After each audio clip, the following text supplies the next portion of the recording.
Hi and welcome to my channel, Charlotte Abraham Art. My name's Charlotte and I am an artist based in Wiltshire in the UK, and today I am sharing with you the drawing of Emptiness and the story behind it. You'll see me here that I have started to draw the piece already, and I will share with you the rest of the creation process as well as the framing and packing.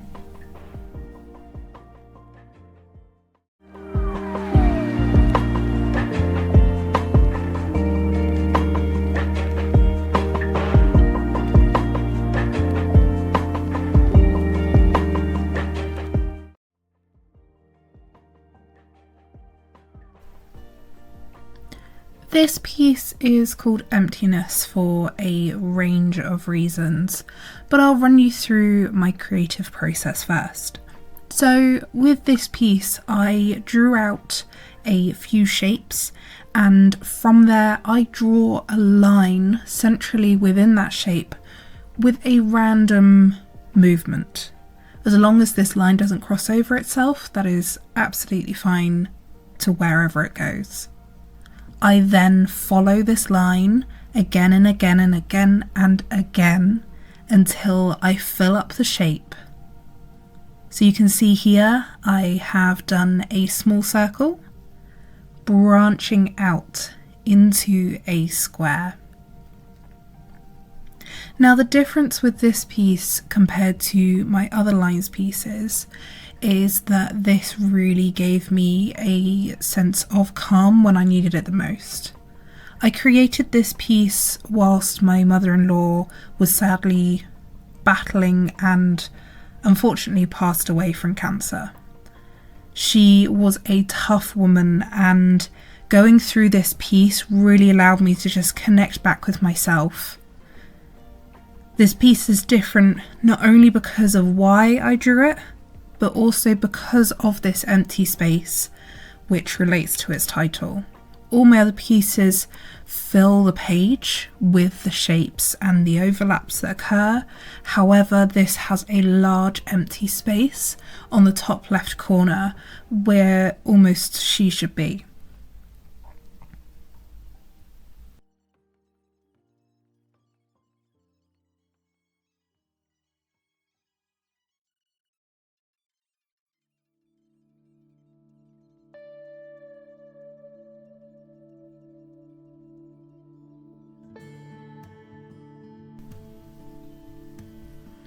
The method I use is incredibly calming and somewhat meditative in the state that I go into. It's something that I need to concentrate on up until a point of where I need to concentrate on where I am drawing, but I don't concentrate necessarily on where the line should go. Every single one of these pieces is natural in its form, and if I had to recreate it, it literally wouldn't be possible due to the lines naturally occurring. This makes these pieces really effective and definitely one in a million.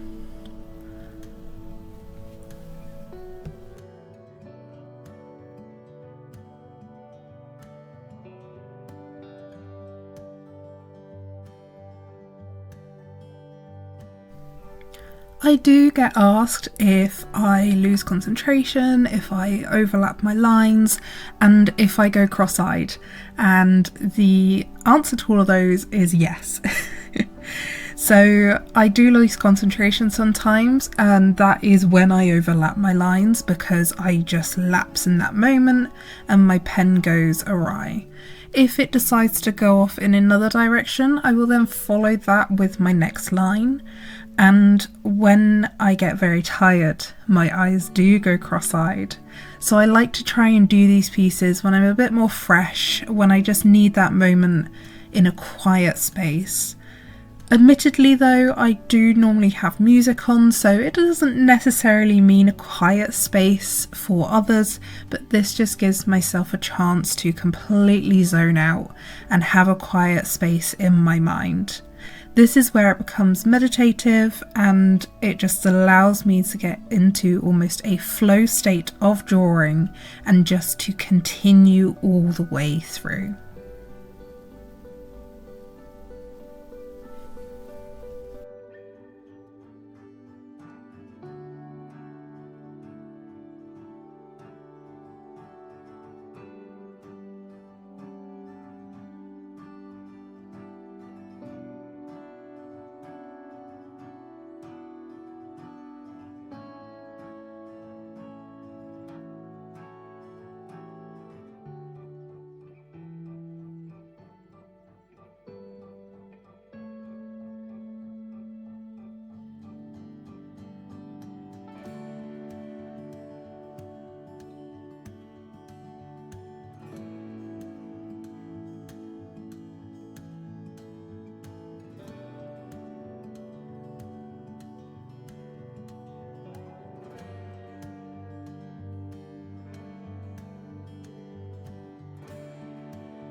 So I shared with you earlier that I draw out the shapes beforehand, and all of this is done in pencil.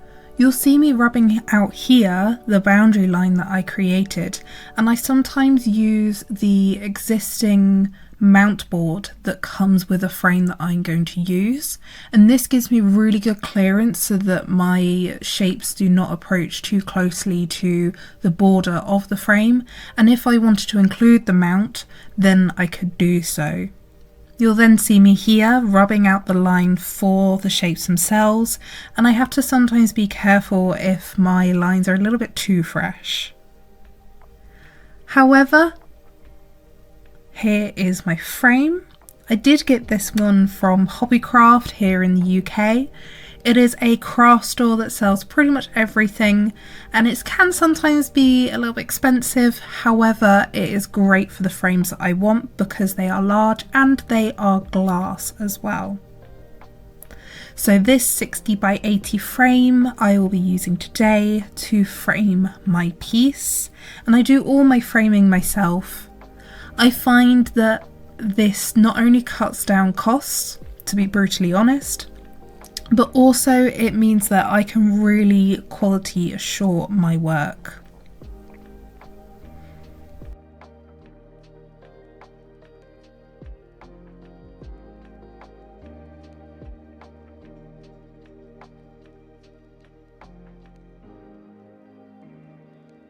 Each of my frames go through a cleaning process, so you'll see in the reflection here some wood, which is what we did our decking with last year, and it makes me realise how much cleaning that people have to do with framed artwork. It surprises me every time, but I still go through with my microfiber cloth, avidly scrubbing each and every surface before the piece goes on. I also make sure that I have a really clean and clear desk whenever I do this, so you'll see that on my desk in this framing area I only have the frame and the piece itself. I would have cleaned my desk beforehand to also make sure that no static or any other just bits will get into the frame and ruin the piece, which ultimately is the worst. You'll see in the background here as well that empty space in what will be the top left hand corner of the piece. So now the glass is somewhat ready. I'm going to make sure that it clicks in, get any finger marks that I have put on for putting it in the frame, and then get the frame completely ready, making sure that there are no extra pieces of smudges or fingerprints or anything else to then ultimately place that piece in.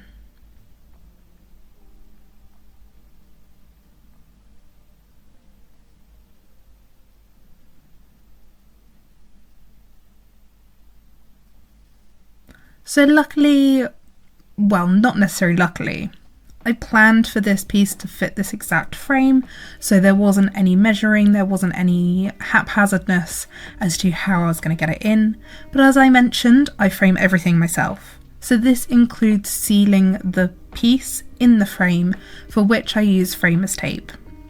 This keeps it super nice and neat, and also gets the piece ready for galleries and for sale. You'll see me here pressing down, and this just means that as well, no dust will be able to get in there because it is a sealed piece, and the little flaps that you get on these frames will not be able to come loose.